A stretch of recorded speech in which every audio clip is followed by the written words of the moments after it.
Hello दोस्तों, आपका अपना channel UGC net self study में आपका स्वागत है दोस्तों।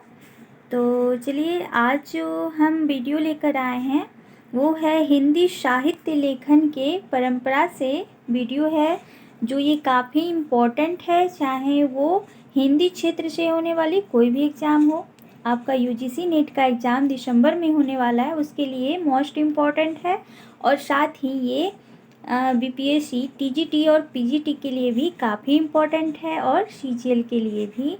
तो ये सभी एग्ज़ाम के लिए, चाहे वो विश्व भर में कोई भी एग्ज़ाम हो, और अगर आप हिंदी क्षेत्र से हैं तो यहाँ से क्वेश्चन पूछा ही पूछा जाता है, क्योंकि ये प्रारंभिक अवस्था है आपका। कि अगर हिंदी के लेखन को जानना चाहें तो उसकी लेखन परंपरा कहाँ से शुरू हुई थी, कौन प्रथम कवि थे, कौन सी प्रथम रचना थी, तो यहाँ से क्वेश्चन हर बारी पूछी जाती है। तो चलिए, हम लोग दोनों दृष्टिकोण से यहाँ पे देखने वाले हैं। तथ्यात्मक वीडियो है और ये महत्वपूर्ण वीडियो है, इससे बाहर आपका कोई भी क्वेश्चन नहीं छूटने वाला है। तो अगर आप मेरे चैनल पर न्यू हैं तो ज़रूर से मेरे चैनल को सब्सक्राइब कर दें और शेयर भी कर दें अपने फ्रेंड्स दोस्तों के साथ, ताकि आप तक मेरा वीडियो पहुंच सके। और बिना विलम्ब किए सीधे चलते हैं, जो इम्पोर्टेंट फैक्ट हैं उनको देख लेते हैं, क्योंकि इससे बाहर आपका क्वेश्चन नहीं जाने वाला है। तो ज़रूर से मेरे वीडियो को देखें, ठीक है। तो चलिए देख लेते हैं। सबसे पहले है कि हिंदी साहित्य इतिहास लेखन का सबसे पहला प्रयास किसने किया था? तो वो थे फ्रेंच विद्वान। कौन थे? फ्रेंच विद्वान गार्सा दतासी, ठीक है। तो यहाँ से क्वेश्चन कई बार पूछी गई है कि हिंदी साहित्य लेखन का जो पहला प्रयास किसने किया था, और वो विद्वान कहाँ के थे? तो कहाँ के थे? तो फ्रेंच विद्वान थे, और गार्सा दतासी उनका नाम था, जिन्होंने हिंदी साहित्य लेखन का पहला प्रयास किया था। वो कौन थे? तो वो हिंदी विद्वान नहीं थे, क्योंकि वो विदेशी विद्वान थे। विदेश में एक ऐसा जागरण, एक मन में जागृत हुआ कि चलो हिंदी साहित्य लेखन की परंपरा का शुरुआत करने वाले कोई हिंदी लेखक नहीं थे। कौन थे? तो विदेशी लेखक थे, फ्रेंच विद्वान थे। तो आपको ध्यान में रखना है कितनी बड़ी शुरुआत उन्होंने की है। अगला देख लेते हैं कि गार्सा दतासी ने अपनी पुस्तक की रचना किस भाषा में की है? तो अधिकतर भाषा पूछी जाती है ये, तो फ्रेंच भाषा में की है, ठीक है। आगे देख लेते हैं हम लोग। तासी ने अपनी पुस्तक का नाम क्या रखा था? तो उनकी पुस्तक का नाम था इस्तवार द लिटरेच्यूर हिंदुस्तानी। तो ये नाम आपको ध्यान में रखना है, ठीक है, क्योंकि कई बार इंटरव्यू वगैरह में भी ये नाम लिखवाई जाती है, या डायरेक्ट आपके पीजीटी या टीजीटी में इनके पुस्तक का नाम पूछा जाता है। और जहाँ तक यूजीसी नेट का सवाल है तो वहाँ भी पूछी जाती है। अगला देख लेते हैं। आगे देख लेते हैं कि यह पुस्तक कितने भागों में विभक्त थी। तो ये पुस्तक जो थी वो 2 भागों में विभक्त थी, जिसका प्रकाशन क्रमशः 1839 ईस्वी तथा 1847 ईस्वी में किया गया था। तो आपको डेट भी ध्यान में रखना है, ठीक है, ये दोनों डेट और 2 भाग। आगे देख लेते हैं कि यह ग्रंथ ग्रेट ब्रिटेन और आयरलैंड की प्राच्य साहित्य अनुवादक समिति की ओर से पेरिस में मुद्रित की गई थी। तो कहाँ की गई थी? तो पेरिस में मुद्रित की गई थी। आगे देख लेते हैं कि इस्तवार द लिटरेच्यूर हिंदुस्तानी द्वितीय संस्करण में 3 भागों में विभक्त किया गया था। यानी इनकी जो पुस्तक थी उसको कितने भागों में विभक्त किया गया था? तो 3 भागों में। द्वितीय संस्करण को 2 भागों में प्रकाशित की गई थी, जिसका जो द्वितीय संस्करण था उसको कितने भागों में विभाजित किया गया था? तो 3 भागों में, जिसका प्रकाशन सन 1871 ईस्वी में हुआ था। तो ये भी आपको ध्यान रखना है। आगे देखते हैं। तासी ने अपनी पुस्तक में हिंदी और उर्दू के अनेक कवियों को शामिल किया था, और उसका जो विवरण था वो अंग्रेजी भाषा में वर्ण क्रमानुसार दिया था। तो ये कई बार पूछी जाती है कि वर्ण क्रमानुसार किसने हिंदी साहित्य का इतिहास लिखा है? तो तासी थे, और यहाँ पे उन्होंने हिंदी और उर्दू के कवियों को शामिल किया है। और इसका विवरण जो उन्होंने दिया था, कैसे दिया था, तो अंग्रेजी वर्ण क्रम के अनुसार दिया हुआ था।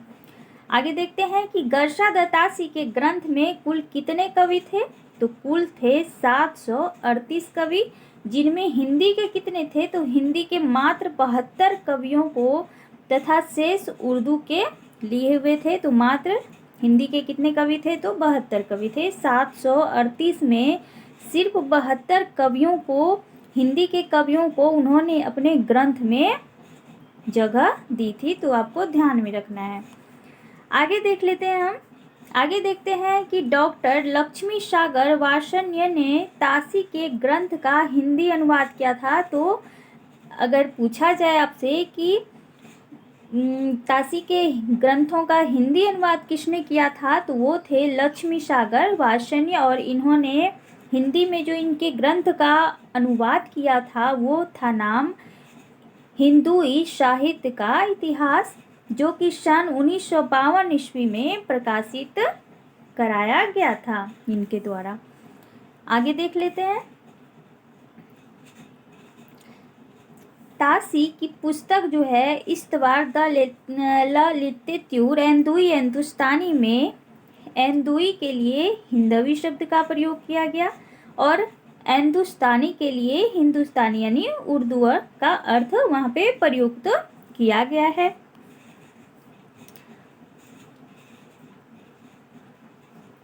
आगे देखते हैं कि हिंदी साहित्य इतिहास लेखन की परंपरा में हिंदी भाषा में लिखा प्रथम ग्रंथ, क्या तो हिंदी भाषा में लिखा प्रथम ग्रंथ महेश दत्त शुक्ल द्वारा रचित भाषा काव्य संग्रह है, जो काव्य भाषा संग्रह का प्रकाशन 1873 ईस्वी में नवल किशोर प्रेस लखनऊ में हुआ है। तो अगर आपसे पूछा जाए कि हिंदी भाषा में लिखा प्रथम ग्रंथ किसकी थी, तो वो थी श्री महेश दत्त शुक्ल की भाषा काव्य संग्रह, जो कि 1873 में इन्होंने लिखी हुई थी।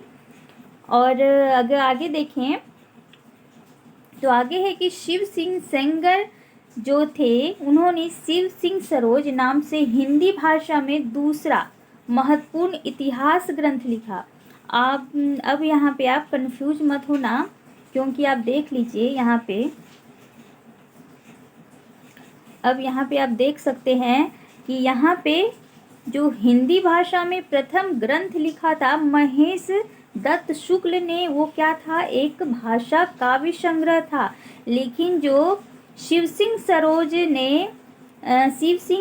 ने शिव सिंह सरोज नामक ग्रंथ लिखा, वो क्या था, तो महत्वपूर्ण इतिहास था। अगर आप हिंदी भाषा के तौर पर देखते हैं तो शिव सिंह सेंगर का प्रथम इतिहास ग्रंथ जो कि हिंदी भाषा में आया था, ये प्रथम ठहरता है। लेकिन अगर आप हिंदी में पहला देखते हैं तो वो क्या आता है, तो सबसे पहले महेश दत्त शुक्ल द्वारा भाषा काव्य संग्रह आता है। उसके बाद फिर शिव सिंह सेंगर ने अपना हिंदी साहित्य का जो इतिहास लिखा, वो क्या लिखा, तो हिंदी भाषा में सर्वप्रथम लिखा है। आगे देखते हैं कि शिव सिंह सेंगर का प्रकाशन 1883 ईस्वी में हुआ है, तो आपको ये ईस्वी ध्यान रखना है। शिव सिंह सेंगर में एक सहस्त्र कितने कवि, तो 838 कवि भाषा कवियों का जीवन चरित्र तथा उनकी कविताओं का उदाहरण प्रस्तुत किया हुआ है, तो आपको ध्यान में रखना है। आगे देख लेते हैं।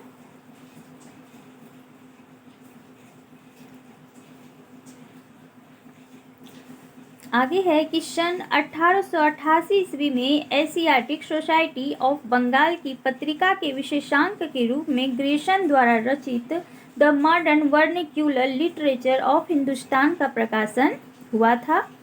तो ग्रेसन के पुस्तक का क्या नाम था, तो the modern vernacular literature of Hindustan, और ये इसकी रचना 1888 में एशियाटिक सोसाइटी ऑफ बंगाल की पत्रिका के विशेषांक के रूप में हुई थी।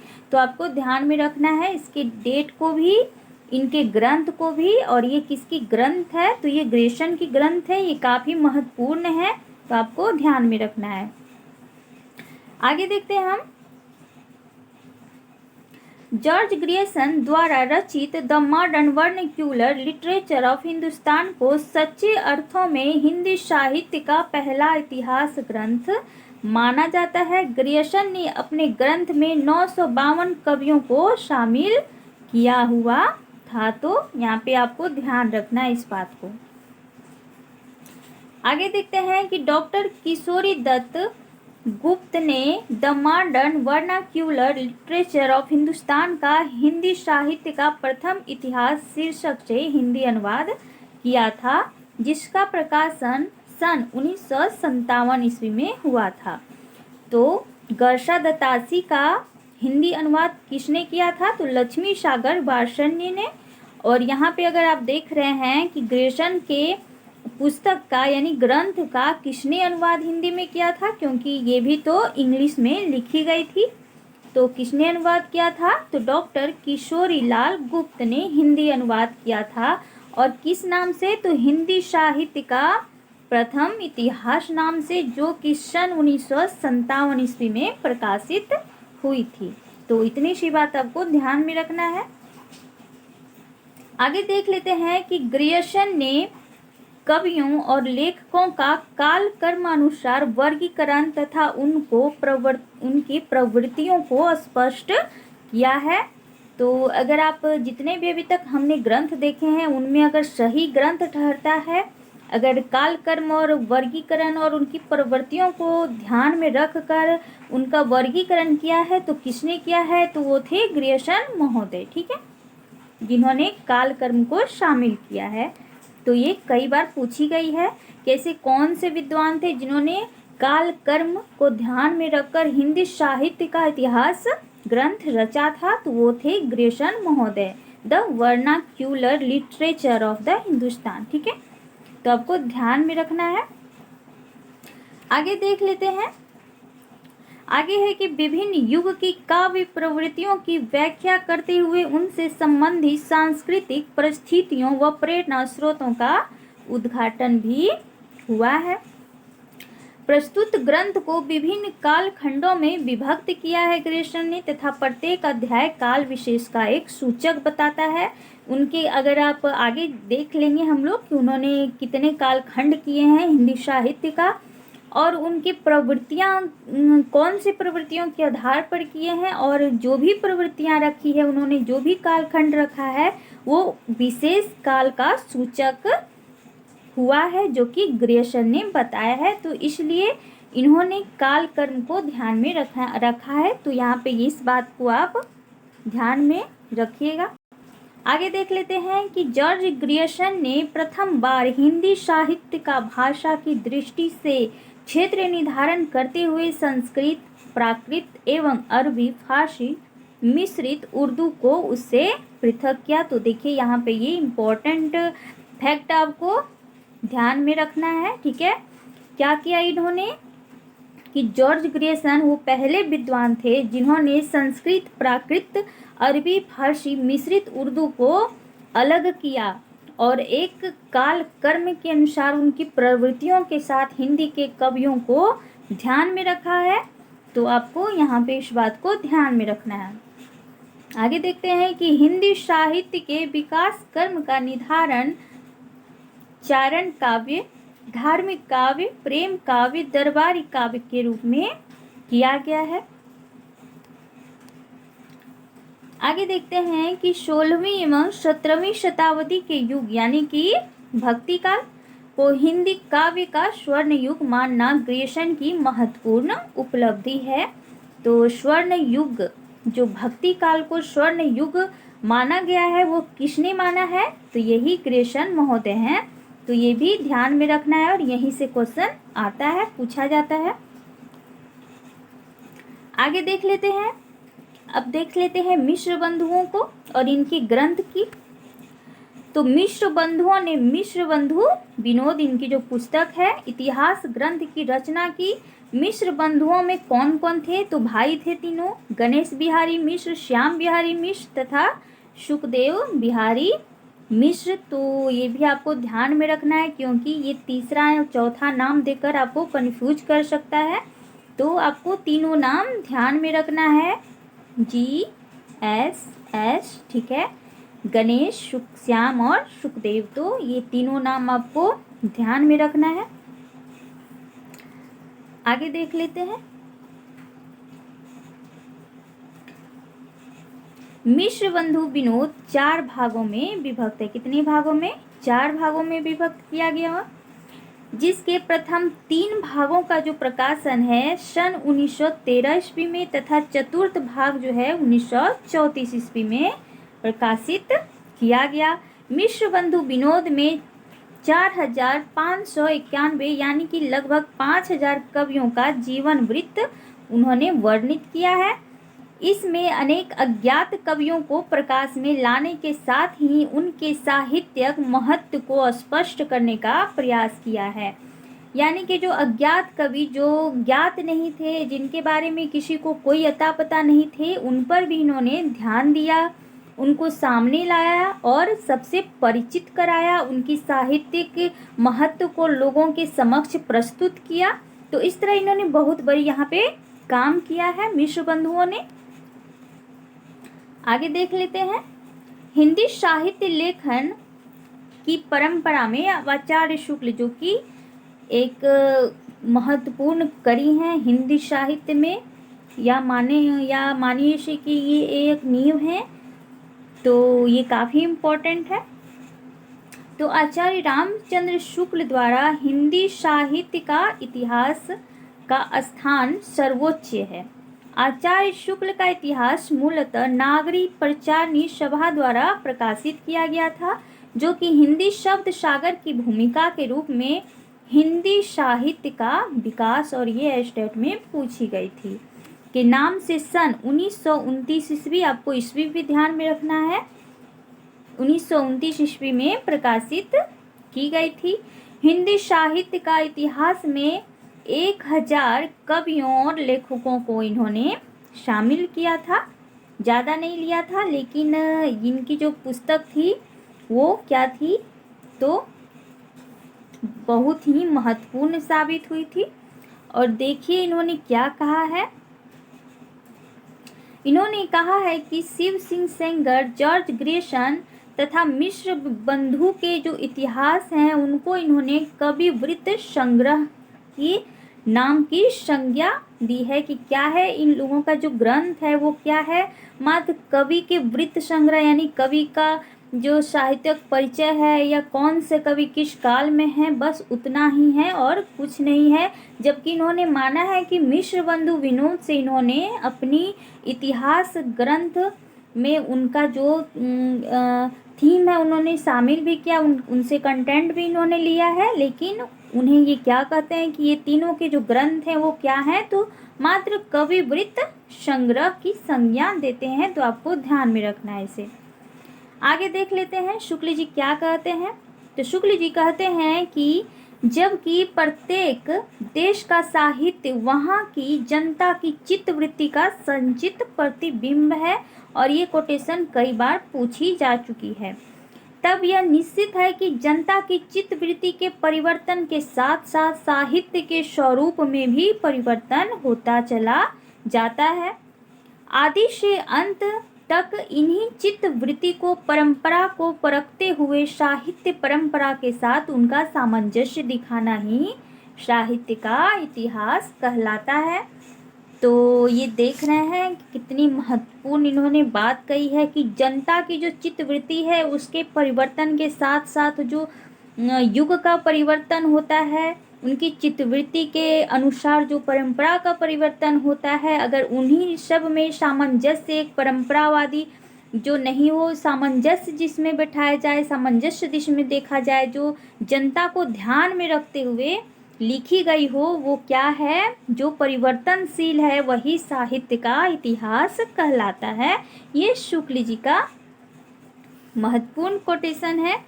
जनता की चित्तवृत्ति बहुत कुछ क्या हो सकती है, तो राजनीतिक हो सकती है, सामाजिक हो सकती है, सांप्रदायिक हो सकती है तथा धार्मिक परिस्थिति के अनुसार होती है, जो कि अभी भी है। सर्वप्रथम आचार्य शुक्ल ने साहित्य इतिहास को आलोचना से पृथक किया तथा अपने विकासवादी एवं वैज्ञानिक दृष्टिकोण का परिचय दिया था। आचार्य शुक्ल ने साहित्य इतिहास के प्रति एक निश्चित व सुस्पष्ट दृष्टिकोण का परिचय देते हुए युगीन परिस्थितियों के संदर्भ में विकास कर्म की व्याख्या करने का प्रयास किया था। किसने? तो आचार्य शुक्ल ने वैज्ञानिक दृष्टिकोण को अपनाया था। कौन सी दृष्टिकोण? जो कि सटीक होती है, जो एक विकास कर्म के अनुसार आगे बढ़े। तो उन्होंने क्या किया? एक वैज्ञानिक दृष्टिकोण का रुख मोड़ा अपने साहित्य में, वैज्ञानिक पद्धति को उन्होंने अपनाया था, जिसे विधेयवादी भी कही जाती है। आगे देख लेते हैं कि आचार्य शुक्ल ने काल विभाजन के अंतर्गत हिंदी साहित्य के कितने वर्षों? तो 9 वर्षों के इतिहास को 4 सुस्पष्ट कालखंडों में विभाजित यानी कि विभक्त किया है। शुक्ल जी ने भक्ति काल को 4 भागों या शाखाओं में बांटकर उसे सर्वप्रथम शुद्ध दार्शनिक एवं धार्मिक आधार पर प्रतिष्ठित किया है। तो इन्होंने हिंदी साहित्य को कुल 4 भागों में बांटा है: आदिकाल, भक्ति काल, रीतिकाल और आधुनिक काल। जिसमें आधुनिक काल में भी क्या है? तो गद्य पद्य की रचना, वो बाद में डिस्कस करेंगे। और फिलहाल चलते हैं कि इन्होंने भक्ति काल को जो 4 खंडों में बांटा है, देख लेते हैं। तो यहाँ देखते हैं कि भक्ति काल के बारे में, तो निर्गुण धारा को उन्होंने 2 श्रेणियों में बांटा है, जो कि ज्ञानाश्रय शाखा है और एक प्रेमाश्रय शाखा है। जिसमें ज्ञानाश्रय शाखा के जो प्रमुख कवि ठहरे वो कौन से थे? तो कबीर संत थे, तो इसे संत कवि भी कहा जाता है। और प्रेमाश्रय शाखा जिसके प्रमुख कवि कौन थे? तो जयसी थे। आगे देखते हैं शगुन धारा। शगुन धारा को इन्होंने 2 कैटेगरी में बांटा है: राम भक्ति शाखा और कृष्ण भक्ति शाखा। जिसमें राम भक्ति शाखा के जो प्रमुख कवि थे वो कौन थे? तो तुलसीदास जी। और कृष्ण भक्ति शाखा के प्रमुख कवि कौन? तो सूरदास जी। तो आपको ध्यान में रखना है इसे। आगे देख लेते हैं कि रामचंद्र शुक्ल, थोड़ा सा बड़ा कर लेते हैं। रामचंद्र शुक्ल ने अपने इतिहास में पहली बार कवियों और साहित्यकारों के जीवन चरित्र संबंधी इतिवृत्ति के स्थान पर, किसके स्थान पर? तो इतिवृत्ति के स्थान पर उनकी रचनाओं के साहित्यिक मूल्यांकन की प्रमुखता दी। यानी सिर्फ उनका जीवन चरित्र या वो कहाँ से हैं, किस काल में है, सिर्फ इसी को ध्यान में नहीं रखा, बल्कि उनकी रचनाओं की तरफ रुख मोड़ा और रचनाओं में भी उन्होंने मूल्यांकन करना शुरू किया और प्रमुखता भी उन्हें दी कि किसकी रचना जो है वो साहित्यिक कोटि में आनी चाहिए और किसकी रचना नहीं आनी चाहिए। अगर आप देखें तो सिद्ध साहित्य को उन्होंने क्या किया है? तो हिंदी साहित्य क्षेत्र से बाहर कर दिया है। लेकिन वो ये दलील यहाँ पे देते हैं कि अगर सिद्ध साहित्य को बाहर कर दिया जाता है तो फिर कालकर्म की जो दृष्टि है वो गड़बड़ा जाएगी, वहाँ पे बदल जाएगी। तो इस तरह उन्होंने सिर्फ इसी कारण क्या किया? उन्होंने सिद्ध साहित्य को साहित्य के अंतर्गत रखा है, बाकी उन्होंने इसे साहित्य के अंतर्गत रखने से इनकार कर दिया है। तो इनकी जो वैज्ञानिक पद्धति थी, जो दृष्टिकोण था इनका, उन्होंने हर कवि का, उनके साहित्य का मूल्यांकन करते हुए कि किसे साहित्य में रहने का हक दिया जाए और किसे नहीं दिया जाए, इस पर भी इनकी दृष्टिकोण गई, जो काफ़ी महत्वपूर्ण थी। ऐसा नहीं था कि इन्होंने सभी को रख दिया है कि किसी की भी साहित्य किसी भी तरह की हो लेकिन उसको प्रमुखता दिया है, तो ऐसा इन्होंने नहीं किया है। इस कारण जो शुक्ल जी के विरोधी भी बहुत सारे जन्म लिए थे। आगे देखते हैं कि एडविन ग्रिप्स महोदय ने सन 1917 ईस्वी में अंग्रेजी भाषा में the sketch of Hindi literature नाम से हिंदी साहित्य का एक संक्षिप्त इतिहास ग्रंथ लिखा। तो आपको ध्यान में देना है, ये ग्रंथ को किसने लिखा? तो एडविन ग्रिप्स महोदय ने। इन्होंने हिंदी साहित्य के इतिहास के 5 विभाग किए हैं। सन 1920 में F.E.K. ने अंग्रेजी भाषा में ए हिस्ट्री ऑफ हिंदी लिटरेचर नाम से एक इतिहास ग्रंथ लिखा था। तो यह ग्रंथ आपको ध्यान में रखना है, और लेखक भी और सन ईस्वी भी। आगे देख लेते हैं कि तज़किरा-ई-शोरा-ई हिंदी 1848 ईस्वी नामक इतिहास ग्रंथ किसने लिखी है? तो मौलवी करीमुद्दीन द्वारा लिखी गई है। इसमें कुल कवियों की जो संख्या थी वो 1004 थी, जिसमें हिंदी के सिर्फ 62 कवि ही थे। और इस ग्रंथ में प्रथम बार काल कर्म का ध्यान रखा गया था, तो आपको ध्यान में रखना। आगे देख लेते हैं। आचार्य हजारी प्रसाद द्विवेदी ने 3 इतिहास ग्रंथों की रचना की, और ये काफ़ी इम्पोर्टेंट है, हर एग्जाम में पूछी जाती है इनके ग्रंथ। ये है हिंदी साहित्य की भूमिका, जो कि 1940 ईस्वी में इन्होंने रचा। हिंदी साहित्य उद्भव और विकास 1952 ईस्वी में, और हिंदी साहित्य का आदिकाल जो 1952 ईस्वी में इन्होंने लिखा है। आचार्य द्विवेदी ने अपने इतिहास में परंपरा की निरंतरता का अनुशीलन करते हुए एक व्यापक इतिहास दर्शन की भूमिका को तैयार किया है। तो ये काफ़ी इनकी महत्वपूर्ण 3 ग्रंथ जो है ये काफ़ी इम्पोर्टेंट है दोस्तों, और इसे आप ध्यान में रखिएगा। आगे देख लेते हैं कि डॉक्टर राम कुमार वर्मा ने हिंदी साहित्य का आलोचनात्मक इतिहास लिखा है, और हिंदी साहित्य का आलोचनात्मक इतिहास का जो प्रकाशन हुआ था वो सन 1938 ईस्वी में हुआ था। डॉक्टर वर्मा ने अपने इतिहास ग्रंथ में 693 ईस्वी से लेकर 1693 ईस्वी तक के काल अवधि को, अर्थात संधि काल से लेकर भक्ति काल तक की अवधि को उसमें शामिल किया है अपने ग्रंथ में। डॉक्टर वर्मा ने संपूर्ण ग्रंथ को 7 प्रकरण में विभक्त किया है। डॉक्टर वर्मा ने स्वयंभू को, जो कि अपभ्रंश के सबसे पहले कवि हैं, हिंदी का पहला कवि मानते हुए हिंदी साहित्य का आरंभ 693 ईस्वी से स्वीकार करते हैं। तो डॉक्टर राम कुमार वर्मा ने स्वयंभू को हिंदी का प्रथम कवि माना है, और वहीं से यानी कि 693 ईस्वी से इन्होंने हिंदी साहित्य का आरंभ भी बताया है। आगे देखते हैं कि नागरी पंचानी सभा से हिंदी साहित्य का वृहत इतिहास, जो कि 16 खंडों में विभक्त किया गया। इसमें अनेक विद्वान शामिल हुए, और अलग अलग खंडों में इसका संपादन भी किया गया। तो इसको भी देख लेते हैं, क्योंकि अब क्वेश्चन इस तरह आती है कि दूसरा या तीसरा खंड के जो संपादक थे वो कौन थे, और 4 ऑप्शन आपको दिया जाता है, और इस तरह आप फंस जाते हैं अगर आपको नहीं पता है, ध्यान में नहीं आ रहा है। तो चलिए आप अच्छे से देख लेते हैं हम। तो ये खंड पूछा गया था स्टेट में कि हिंदी साहित्य के वृहत इतिहास को कितने खंडों में विभक्त किया गया था। सेकंड शिफ्ट का ये क्वेश्चन है, और मैं खुद बैठी थी इस एग्ज़ाम में, तो मुझे पता है, और बताते चलूँ कि मेरा दोनों पेपर क्वालिफाई है। तो इस तरह आगे बढ़ते हैं, देख लेते हैं 16 खंड जो है, 16 खंड जो है इसके अलग अलग जो प्रस्तोता हैं यानी संपादक रहे हैं। ठीक है, तो संपादक देख लेते हैं कि जो प्रथम भाग है हिंदी साहित्य की पीठिका के नाम से है, जिसके संपादक हैं डॉक्टर राजबली पांडे। दूसरा भाग जो है हिंदी भाषा का विकास, जो कि डॉक्टर धीरेन्द्र वर्मा है।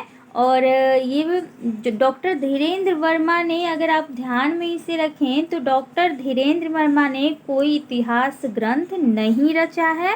ये क्या थे, तो ये एक संपादक के रूप में थे, तो ये आपको ध्यान रखना है। तीसरा भाग देख लेते हैं कि आदिकाल, जो कि पंडित करुणापति त्रिपाठी व वासुदेव सिंह द्वारा रचित है। चौथा भाग भक्ति काल निर्गुण भक्ति, जो कि परशुराम चतुर्वेदी जी ने लिखा है। पांचवा जो है भक्ति काल सगुण भक्ति, जो कि देवेंद्र व विजेंद्र स्नातक द्वारा संपादित की गई है।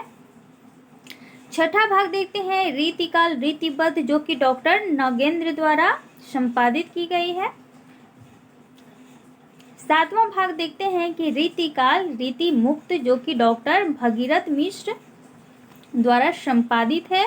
और इनकी एक बुक है काव्य शास्त्र का काव्य शास्त्र वो काफ़ी अच्छी बुक है। अगर आप लेना चाहें भारतीय काव्य शास्त्र के लिए तो काफ़ी इम्पोर्टेंट है।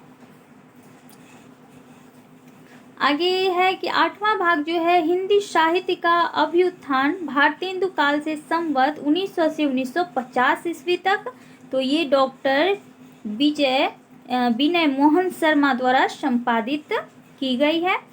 9वां भाग है द्विवेदी काल संवत 1950 से सन 75 विक्रम संवत तक। तो पंडित सुधाकर पांडे द्वारा संपादित की गई है। आगे देखते हैं कि 10वां भाग जो है उत्कर्ष काल नाटक संवत 1975 से विक्रम संवत 95 तक, जो कि डॉक्टर नगेंद्र द्वारा संपादित की गई है। आगे देख लेते हैं 11वां भाग जो है वो है उत्कर्ष काल, जिसमें नाटक है संवत 1975 से संवत 95 विक्रम संवत तक, और इसकी जो संपादिका है वो सावित्री सिंह व दशरथ ओझा जी हैं। आगे देख लेते हैं कि इसके 12वां भाग को कथा साहित्य, जो कि संवत 1975 से विक्रम संवत 95 तक है, डॉक्टर निर्मला जैन संपादक है इनकी। और 13वां जो है समालोचना निबंध और पत्रकारिता, जो कि संवत 1972 से 95 विक्रम संवत तक है, और जिसके संपादक हैं लक्ष्मी नारायण सुधांशु जी। आगे देख लेते हैं 14वां भाग जो है ये अद्यतन काल का है और संवत 1975 से 2017 विक्रम संवत है। डॉक्टर हरवंश लाल शर्मा, डॉक्टर कैलाश चंद्र भाटिया द्वारा संपादित की गई है। 5वां भाग देखते हैं कि अंतर भारतीय हिंदी साहित्य, जो कि डॉक्टर नगेंद्र और पंडित राहुल संस्कृतैन द्वारा संपादित की गई है। तो ये जितने भी 16 भाग हैं इसके काफ़ी इम्पोर्टेंट है। ये यूजीसी नेट के दृष्टि से काफ़ी इम्पोर्टेंट है, क्योंकि कोई भी भाग के संपादक आपको पूछा जा सकता है और जितने भी ग्रंथ का नाम यहाँ पे दिया गया है। और बाकी अगर आप पीजीटी या टीजीटी की बात करें तो इसमें पूछा जाता है कि ये कितने भागों में खंडों में संपादित की गई है। तो ये डायरेक्ट फैक्ट वाले क्वेश्चन होते हैं। आगे देखते हैं कि डॉक्टर धीरेन्द्र वर्मा ने विभिन्न विद्वानों के सामूहिक सहयोग से हिंदी साहित्य नामक इतिहास ग्रंथ का संपादन किया था। तो ये भी आपको ध्यान में रखना है, जो कि अभी मैंने बताया कि ये संपादक थे, ना कि ये किसी इतिहास की ग्रंथ की रचना इन्होंने किया है। इस ग्रंथ में संपूर्ण हिंदी साहित्य के 3 कालों यानी कि आदिकाल, मध्यकाल एवं आधुनिक काल में विभक्त करते हुए प्रत्येक काल की काव्य परंपराओं का विवरण अविच्छिन्न रूप से प्रस्तुत किया गया है। कौन से ग्रंथ हैं वो? तो हिंदी साहित्य, जो कि आप अगर बीए और एमए में आपने अगर लिया होगा तो आप जानते होंगे इस बात को, आप अवगत होंगे पूरी तरह से। मेरे पास भी है ये बुक जो काफ़ी अच्छी है। अब आज यहीं तक रहने देखते हैं, आगे हम पढ़ेंगे काल विभाजन और नामकरण की जो समस्या रही थी, क्या थी नहीं थी, तो हम पढ़ेंगे आज। चलिए यहीं तक। तो मैं बताते चलूँ कि यह आपके लिए काफ़ी इम्पोर्टेंट है, चाहे वो कोई भी एग्ज़ाम का अगर आप प्रिपरेशन कर रहे हैं तो ये आपके लिए रामबाण सिद्ध होने वाली है। और यहाँ इससे बाहर आपका जो क्वेश्चन है वो नहीं पूछी जाएगी, ये मैं बताते चलूँ। और मैं जाते जाते ये कहना चाहूँगी कि अगर आप मेरे चैनल पर नए हैं तो ज़रूर से चैनल को सब्सक्राइब कर लें, ताकि मेरा हर इम्पोर्टेंट वीडियो आप तक पहुँचे और आप आने वाले एग्ज़ाम में अच्छे स्कोर कर पाएँ। तो चलिए इसके साथ ही आज का वीडियो जो है यहीं पे मैं एंड करती हूँ। थैंक यू सो मच देखने के लिए, धन्यवाद।